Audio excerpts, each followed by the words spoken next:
after the race. Yeah. Thank God for air conditioning. Anybody else coming with you? By yourself? What's that? Anybody else coming with you right now? No. Okay. I got the monkey off my back, so we're good. Okay, we'll go ahead and get started with our post-race winners interview. We welcome Ryan Newman, driver of the number 39 U.S. Army Chevrolet. Ryan, this is your 15th victory in 351 NASCAR Sprint Cup Series races. This is also the first time Stewart Haas has finished 1-2. Talk a little bit about the race today and your thoughts on your and Tony's finish.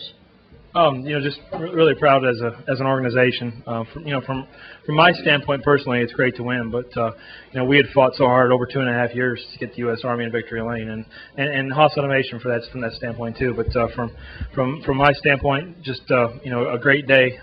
We backed up what everybody said we couldn't back up, and that was our qualifying effort on Friday. We had won 3. I had won 3 for 47, and now we're 4 for 48. So, 3 for 46 and 4 for 47. Whatever it works out to be. Just proud to be able to repeat the performance that we did on Friday on Sunday. Thanks Chevrolet, Hendrick Engines, everybody that's a big part of Stewart Haas Racing. We put it on them today. We don't put it on them every weekend, so we need to relish this moment and figure out what we did right so we can keep doing that. Okay. We also welcome Crew Chief Tony Gibson. Tony, just talk to us a little bit about your strategy today.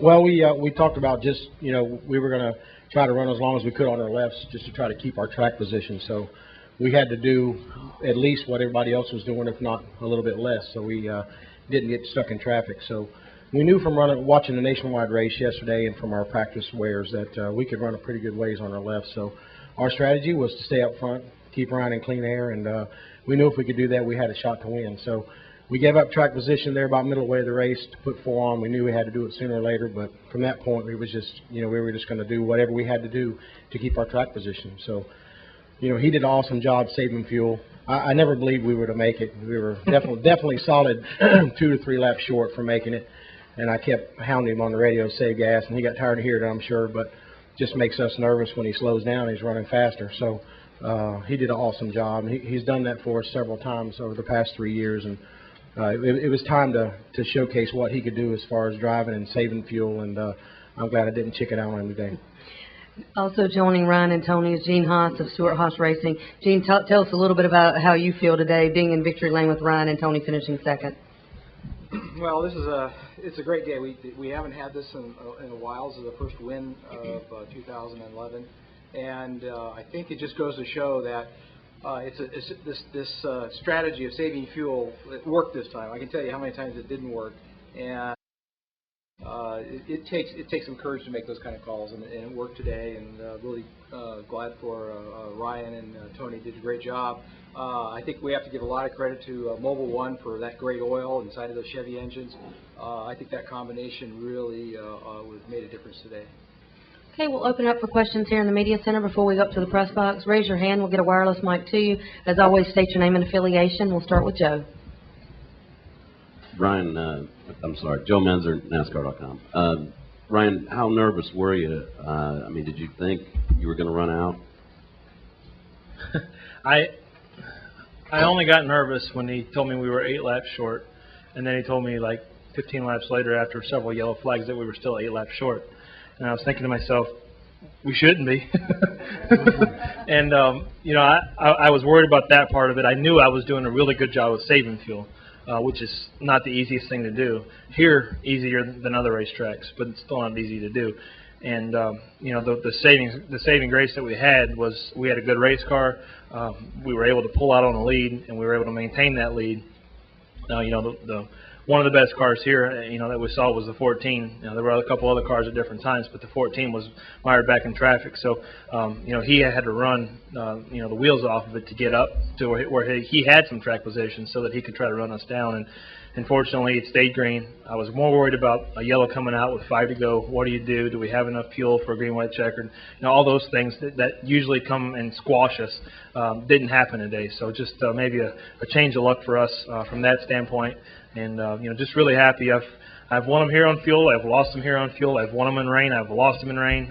Just really proud of the effort for the U.S. Army team. And like I said, this is for the soldiers. We appreciate all the things that they have done and do. And the U.S. Army makes a world of difference. So we see it every day from our standpoint. We hope everybody else does too. Questions? Okay, we'll get Steve right here. Steve Ballard, Indianapolis Star. Ryan, obviously this gives you a ton of momentum going to the Brickyard. Wish you could just head right straight there from here, or you still glad to have the week off? Doing what we do, man, you'll take a week off anytime you can get it. This is a demanding sport. I don't know that we're athletes, but this is a demanding sport, and we work so hard to to get the things that we do on the racetrack that sometimes it's nice to take a weekend off away from the racetrack, re-neutralize yourself. But we're not going to kick it out of gear for very long. This is huge for our team. This is even bigger for our organization, and a really. Let me say it this way.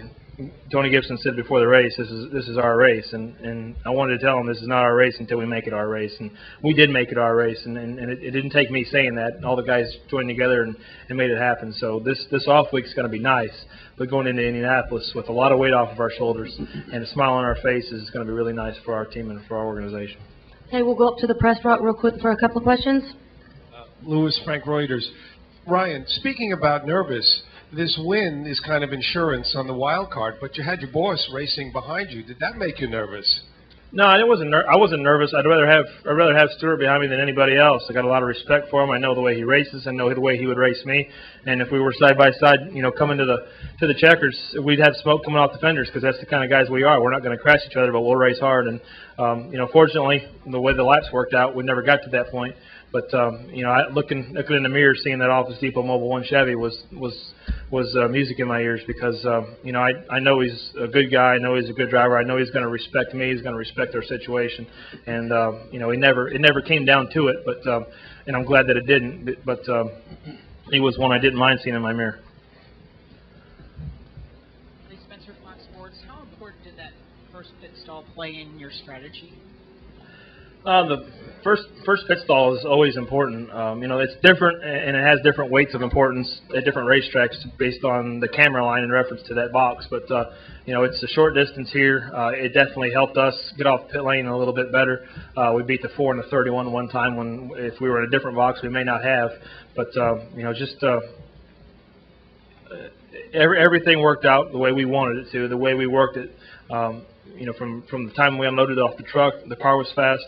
We qualified well, and then we had a good race practice, and like I said, that's one of the things to me that probably means a lot. What it does mean a lot is that we were able to back up what we did on Friday.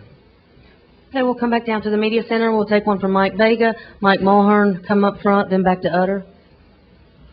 Ryan, there was one point in your career I do recall where you said that this wasn't one of your favorite places to come to. Has this place started to grow on you, given all the success you've had here? You're going to put me on the spot, but it's a great racetrack. It's tough racing here. It's really hard racing here compared to other racetracks we go to.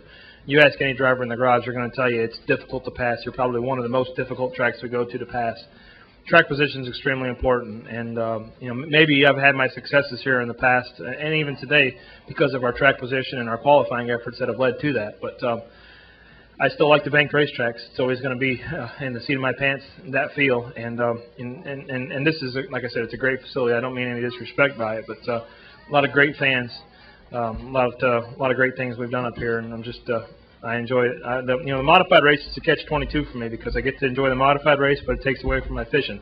This is a good place to fish. Go ahead with your follow-up, Mike. Just as a follow-up, Ryan, then how do you explain the success you have had here? How do I explain it? Yeah. Man, I'll sit back in a rocking chair someday and tell you, but I honestly don't know. I've always said that this track, you have to only take what it'll give you, and that's why I like the banked racetracks even more because you can physically push the car into the corner and it'll stick harder. Here, you go into the corner harder, it's just going to slide to the wall. It's like the wall's a magnet and the race car's metal. And, you just have to really be on eggshells with the steering wheel, with the pedals, with the things that you do and working around traffic. It's a demanding racetrack from that standpoint. You see some guys that are really successful here. We have been, and I don't exactly know why, but, it does take that. Maybe I'm answering you that way. Next question from Mike Mulhern. Side down. Mike Muller from MikeMuller.net. Tony, For the last 2 months, we've had a lot of gas mileage races. It seems like almost every week, every other week, we've had those things. Now, I'm sort of baffled. This is boys have at it. What's going on? What's the dynamic that brings all these gas mileage races into the equation? Well, it's just track position. It forces you to do things that you normally wouldn't do. Take two or stay out on fuel and gamble. You know, it's the reason we came to it today was because we knew if we pitted like when the 14 and those guys did, that we were only going to be as good as, and there was going to be 2 or 3 guys that stayed out, like the 2-car did at Kansas. Somebody's going to stay out and roll the dice on fuel mileage and win it. So, you know, Ryan, he's on me all the time. He's like, dude, we're going to have to, you know, we got to have to grow some here, and we're going to have to win a race, and the way to win it is to stay out. So, he's backed us 110% no matter what. We make a decision, he's behind us, right or wrong, and you know, it's the thing you have to do. That's the way racing is today. Why so many gas mileage races for last year? Because we still carry fuel in the car. That's the only way we can go forward. forward. I don't know. I don't know why. I don't know why it's a few mileage deal. I think, you know, maybe because the tires are better. You know, the tires don't give up as much as they used to give up. So guys you can stay out longer, and you're not giving up a whole lot of time by staying out on fuel. So a lot of these tracks it's dictated by the tire more than anything. Yeah, and that in respect to the tire, we've got to commend Goodyear on a great tire. I think we did 150 laps on our left sides the first time, and then 150 laps on our left sides the second time. And 75, I think about 75 each on the rights every time. So a great Goodyear tire. It's a catch-22 and we always say it. We ask for a tire that'll be safe and fall off, and then there's a reward to put 4 tires on so you can drive back to the front. And it's tough to do that and make it safe and make it so it doesn't blow out, you know, for the guys that aren't handling well or for the guys that don't have the technology and the things to understand about the tires. So, you know, there's a lot of demand on Goodyear, but because they've been building tires that are safer, yeah, I think we've seen better, safer tires throughout the entire season. Therefore, you're seeing more strategy in respect to fuel, because fuel is more of an issue than the tires are. Jim? Jim Undershaw for Ryan and even Tony, if you'd like to answer. The first half of the season, both you and Tony have been kind of up and down, but pretty much within the top 10, 12 of points. Does this win validate what you were already working on this year? Does it show something that you worked to get better? Or just how does it fit into your season so far this season? This win's huge for us. I mean, it's the biggest thing. Our first one was special. 39. The number 39 had never been in victory lane in the Cup Series, and we chose that number because of me. So if you're what's the word? No, if you're no. Superstitious? Superstitious. If you're superstitious, then we've got a lot to fight against. That's polysyllabic, so it's hard for me to. Whatever that means. We had a lot to work towards for our first victory, but for us to get the U.S. Army in victory lane, that was a goal that we had way before the season ever started. For the soldiers, for our sponsor, for our team, for our organization, and like I said, the timing of it's perfect from a point standpoint, from a wild card standpoint with respect to the points. And, the whole sprint, summer shootout or summer showdown, whatever it is, where they're offering a lot of money to a driver and a foundation and a fan, that's a big deal, too, because we're a part of that now. So a lot of positives come out of today. Does it show that you guys have been relatively on track, though?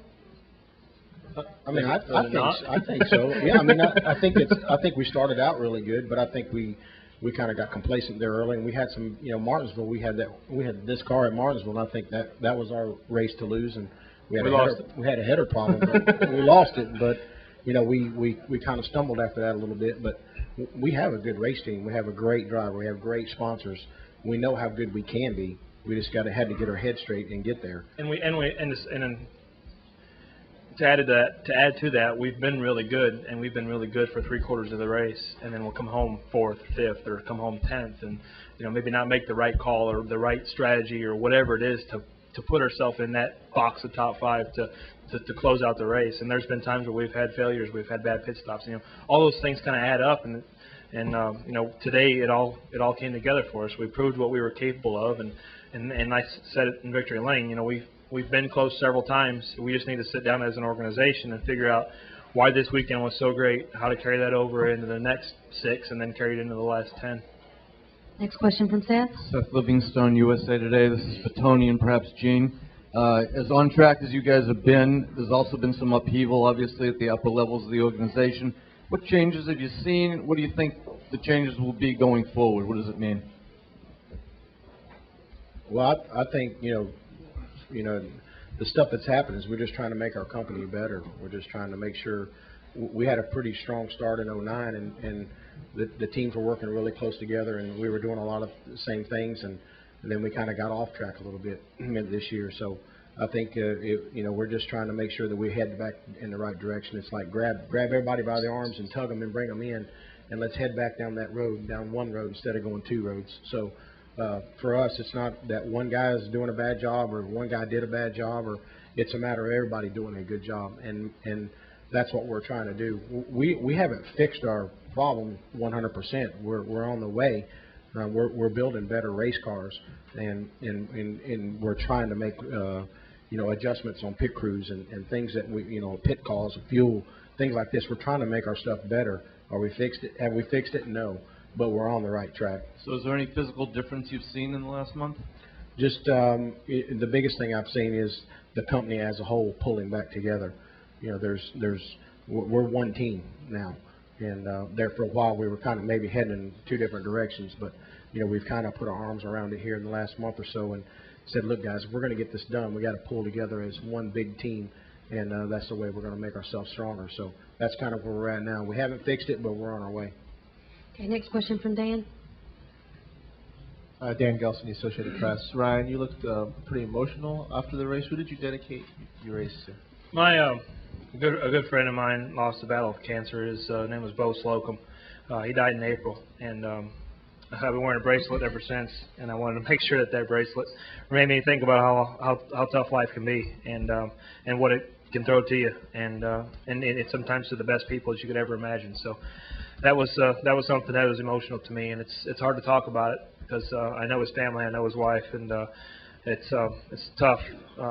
He was living with us, and to see some of the things that he went through, and to help him fight that battle, that was really tough for me. Next question from Mike. Tony, I'd like to give you a crack at this question. Given the demands that this place can place on a driver, why is yours so good here? Look, there's no neck here. It's connected. He reminds me of Cale Yarbrough. You know, he sits in the car and he's like this, and he's a physical guy. He gives you 150% every lap, whether we're 5 laps down, whether we're leading the lap, we're 10th, we're 5th. He's always mentally in the game. He's physically in the game. And like I said, like I told him last week, there's nobody I'd rather have in my race car with 10 to go if he can see the leader, because we've got a shot to win it. And he went from 7th to 4th in a lap. So we know when Ryan Newman is sitting in there, we have a shot. So the biggest thing he contributes is his driving ability, his mental ability, and to keep us headed in the right direction. Any other questions from the media center? Okay, right here. Ryan, you obviously had the fastest car today, and you won from the pole. The fuel conservation, it's something that obviously from, you know, the obvious person thinks you just back off in the turns. From Australia, we come here to watch the race. Just talk maybe a little bit about how you actually do save the fuel in the car. Oh, it's no different than in a passenger car. I mean, if you got one of those little fuel calculators on your dash, just watch it and try to save fuel. And 2 ways you do that is to let off the gas and coast, and then the other way is to ease into the gas and not pick it up as hard when you're coming off the corner. So it's all about energy conservation. The less you use the brakes, those brakes are consuming energy. So the less you can use the brakes, the more you're saving fuel. And you know, it's just it's a matter of having a good car and a good engine package, and you know, the right balance and enough fuel to be able to make it all happen. And we did that today. Ron, one last question. Talk a little bit about the competition so far this season. You're the 13th different winner in 19 races. Last season, we had 13 different winners for the whole year. So talk a little bit about the competition so far this season.